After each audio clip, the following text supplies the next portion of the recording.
Here's your host, Dennis Rimmer. Welcome back. It's another edition of Talking Books and Stuff's podcast. Please tell your friends to hook us up. Just ask your electronic device for the Talking Books and Stuff's podcast or find us online. It's easy to do. And today with us is Connie Gault. Used to be a Saskatchewan resident, now living back east in Ontario. We won't hold that against her, but that's okay. So, Connie, thanks for being with us today. Thank you so much for having me, Dennis. Now, I've got a book here. It's called The Rasmussen Papers. I want to read the opening line. My friend had done something different with her eyebrows the day we met for lunch, and it was making me pay more attention than usual to her face. Well, that's a very intriguing attention grabber opening line. Can you tell us sort of the genesis of that line? Well, it wasn't the first line I wrote for the whole novel, but it did come to me. I think halfway through I started thinking about how to actually open this novel, which is about a woman who's writing, wants to write a biography of her favorite poet, but there's also a woman who wants to write about that woman. So there's a kind of layering of the novel. And so I wanted to make that clear at the beginning. I wanted to start with the woman who wants to write a novel like Henry James' novel. So I just had this idea that she would be sitting having a lunch with a friend. And because I think this whole novel is quite a lot about paying attention. So I wrote that sentence and I thought, wow, I think that's a good first sentence. And so that's how it happened. And I think that a lot of times the opening line or even the opening paragraph is what grabs the reader. Is that obviously something that you go along with as well? Oh, yes. I do think that the first page of a novel is really important. It should set a feeling within the reader, that this is going to be, this is going to be this kind of novel. And you can change that as you write, by the ending, it may be a different kind of novel. But for a while, you set up an expectation that this is the kind of novel it's going to be. And and people who are interested in other people and paying attention to other people, they like that first sentence, and so that gets them kind of hooked, I think. I think so. The book is the Rasmussen, is that right? The Rasmussen Papers? Yes, or you can say the Rasmussen Papers, right, too. So. I think that's more Scandinavian. Scandinavian. Yes. Yeah. It's kind of a Scandinavian name. Right. But it doesn't really matter. And it's called the Rasmussen Papers, I'll call it, from Thistledown Sure. Press. Now, what was the spark of the genesis of this idea for this book about an author tracing another author, and getting involved in all sorts of goings-on with the brothers and people like that? What was the spark for this? Well, the spark really was reading a book written by Henry James, which is called The Aspern Papers. And it's kind of a not very well-known novel of his, and I hadn't read it before. And then when I did read it, I'm quite a fan of Henry James, but it was kind of fun to find this one novel I hadn't read. And I liked the novel a lot, but I wasn't crazy about the way he treated the women characters. And so I thought, it'd be so much fun to write this from a woman's point of view, like write a different novel, but use his plot. And so I did. And here we are. And here we are. And here we are. Connie Gault's book, The Rasmussen Papers. Now, you've done lots of writing over your lifetime. Do you have, now that you've sort of settled into it, I guess, over the years, a daily routine for your writing? Usually, when I'm writing, I write every morning, for sure. And there are times when I'm not writing, which is like, when I have company coming to the house, or I'm traveling or something. But I would say I probably write at least 300 days a year. And every morning. Every morning. So you sort of set yourself a time limit, kind of, or like this is I clock in and clock out. This is my job. This is what I do. It's not quite that cut and dried, but I do like to get up in the morning and I have a coffee, and sometimes I look at the news. I might play Wordle.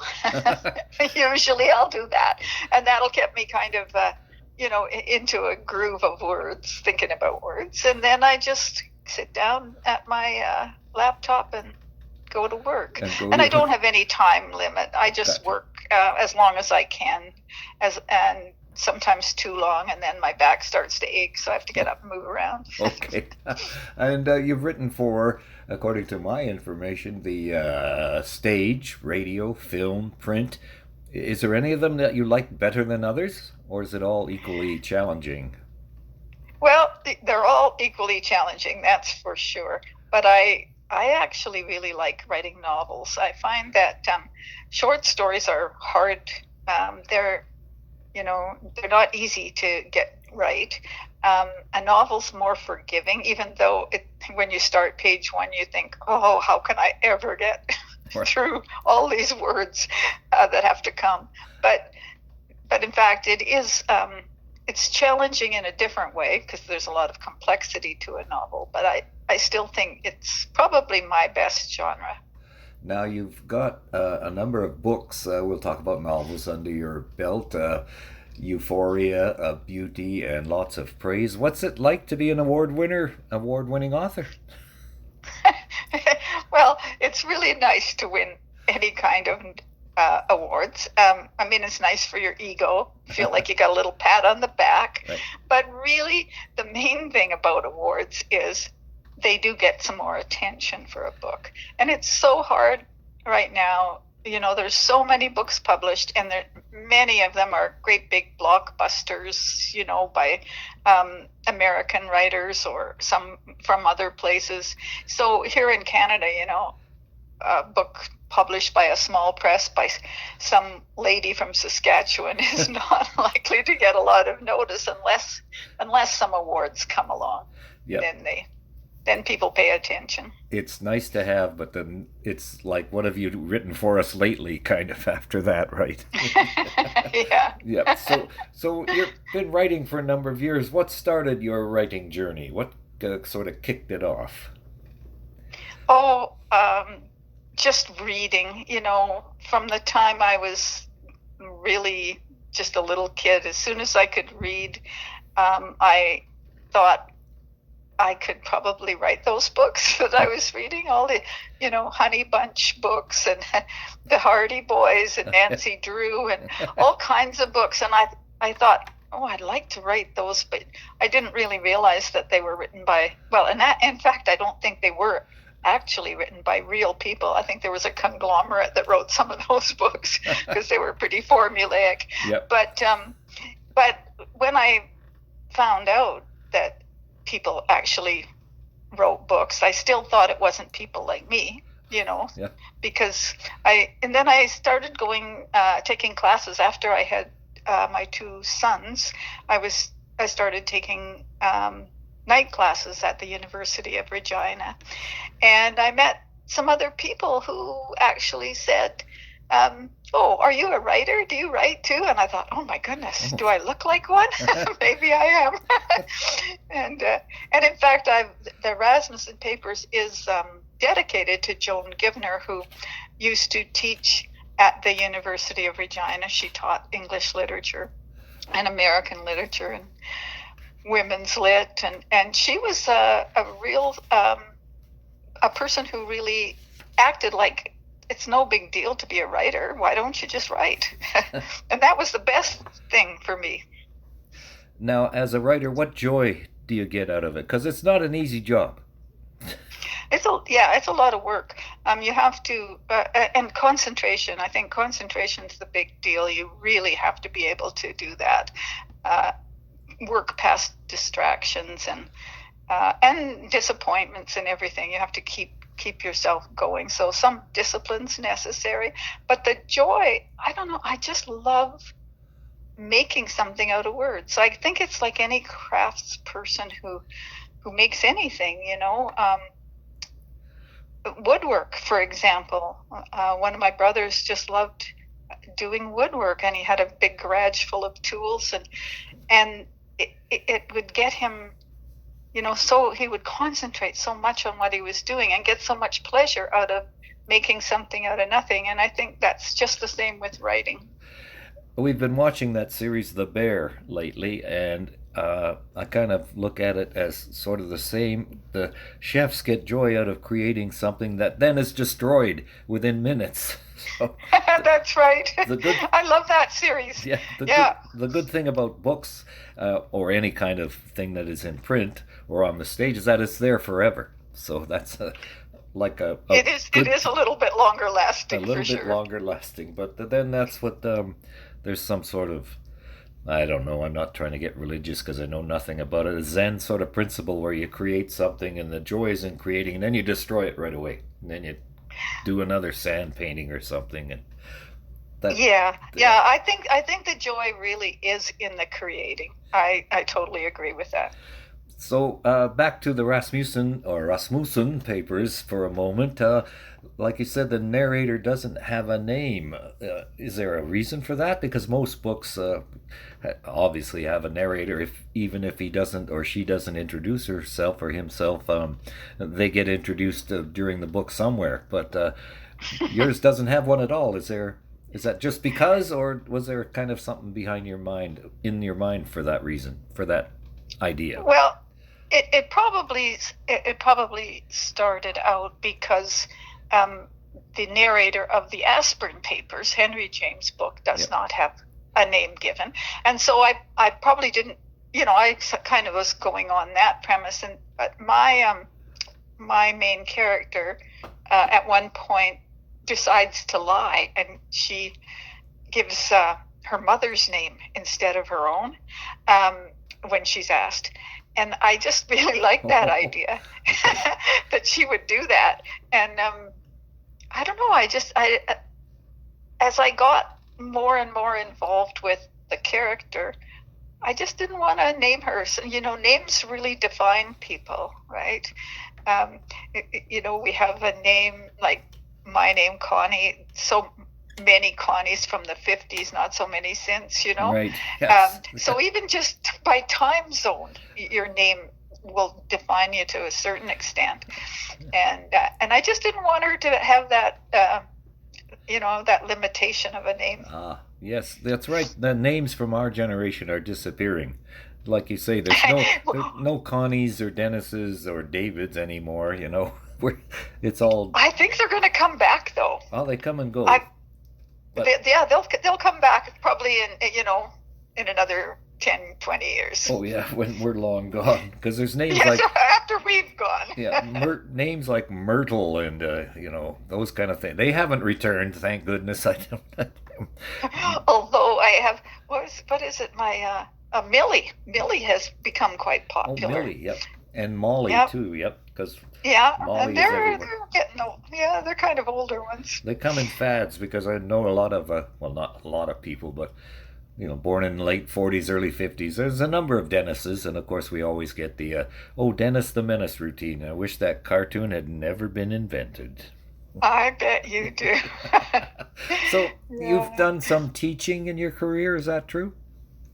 I have, teaching creative writing classes. So, do you have a handle on some of the major problems faced by beginning writers? Some of the things that happen that are obvious clues to a beginning writer that you can pick out and say, oh, well, this is where we should work on or what we should work on? I like to work on the positive because, let's say, given the fact, as long as a writer can write sentences, and proper grammar, and communicate with words, then the next thing is to see, if I read a piece of someone's writing, I want to see what what's working, what's exciting in it, what excites me as a reader, and then I want to talk to the writer about that thing and say, how can you take this and make more of it, maybe, Gotcha. elevate it. Yep. And rather than saying, oh, you did this wrong, or maybe you should cut that character, or you should change this or that. That doesn't really matter. It's just new writers need to get excited about what they're writing. Right, and I'm sure it has some emotion to it as well. It's like exactly. Yeah, they have to tap into some feeling. Which leads, of course, to the next obvious question about tips and things, suggestions you can pass on that you've gleaned over the years. I probably have lots, but one thing that writers often say, and especially new writers, they say they have, like a form of writer's block, or they just can't think of what to say, or they have so many things to say they can't think of how to get them all down fast enough. But I really do believe in the old-fashioned thing, and I don't know if this is going to work with kids who don't do cursive at school anymore, but I like to use a pencil and paper and write myself some questions. And so if you're stuck, or if you're not happy with a section that you write, I think the very best thing is to write it out. If you're totally computer literate and you don't like using handwriting, then you can do it on the computer too. But what I do is I just say, I'll just write a stupid question like, why isn't this working? Or why in the world would this character say that? Or do this? And I write it out. And as soon as I write myself a question, my little brain starts working on an answer.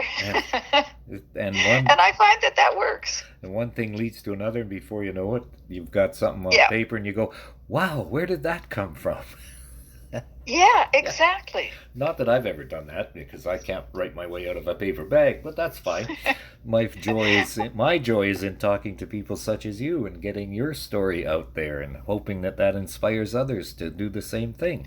So that's why I do this. I think that's great. I just, we need more readers, and we need, and when people want to write, it's good if they get some help, right? You betcha. Some ideas. Okay. Yeah. We've been talking with Connie Gault. The latest book is the Rasmussen Papers. It's from Thistledown Press. So what are you working on next, or do you know?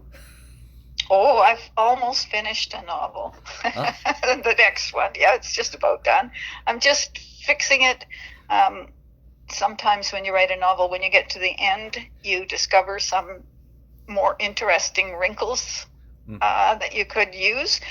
So you write them into the end, but then you really need to go back and make sure they're kind of planted in the novel ahead of time, so you don't completely, surprise people. Yes. So they are kind of waiting for that ending. So that's about where I am now in this in a new novel. So. One more quick question before I let you get back to your work. Lots of self-publishing going on, especially in the last few years. Do you see any problems with that, or do you have any suggestions to people who are publishing their own work, how they should approach it? I don't personally have any advice, but I have a couple of writer friends who have self-published. I think it's becoming more acceptable. At first it seemed like vanity publishing, but I think that now it's becoming more acceptable. People are realizing that it's hard to get published by, the even little presses, say nothing of the bigger publishers, right, especially here in Canada. And I've heard some people who have self-published, and they sell their books mostly in the United States. So right, So I think I think that it's well worth looking into. Yeah. Right, and that's Connie Gault. Another session of Words of Wisdom from Connie Gault. The book is the Rasmussen Papers. Go look for it along with all of her other works. And Connie, again, thanks for being with us, and best luck now and always. Thank you so much, Dennis. Thank you for visiting with us today. This is Talking Books and Stuff with Dennis Rimmer. Contact him at dennis@talkingbooks.tk. Thank you, and may all the good news be yours. Oh, and don't forget to check out his book, The Great Canadian Notebook, available across Canada and at amazon.ca.